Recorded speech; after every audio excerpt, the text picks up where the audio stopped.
Well, yesterday, West Point Police put out a public service announcement all about the increasing number of shootings involving teenagers and young adults. Stephen Pimpo spoke with city and county law enforcement today about the problem.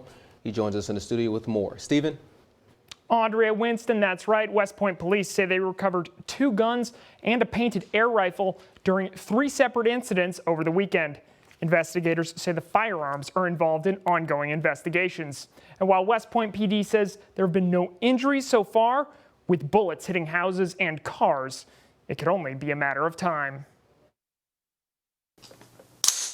An AR-15 and a semi-automatic 9mm.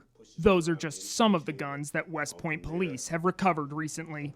An uptick of shootings in the community, dealing mainly with juveniles. And while local law enforcement says this is nothing new, a lot of times they say it's for protection, but juveniles with guns is inherently dangerous because they don't have the training. Assistant Police Chief Kennedy Metters says that many of these shootings are not random. It's specific.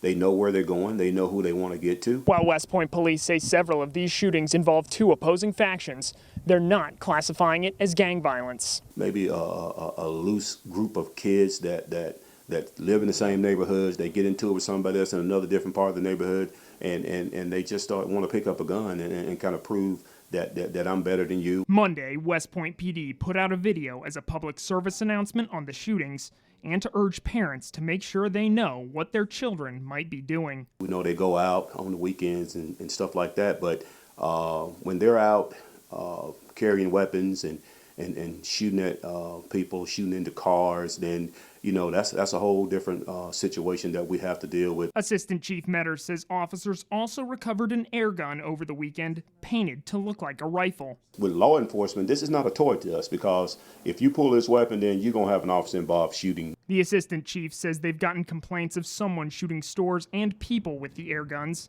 but he believes they are separate from the actual shootings. I think it's more of a game thing with the air guns, but with these real weapons, it's no game with these.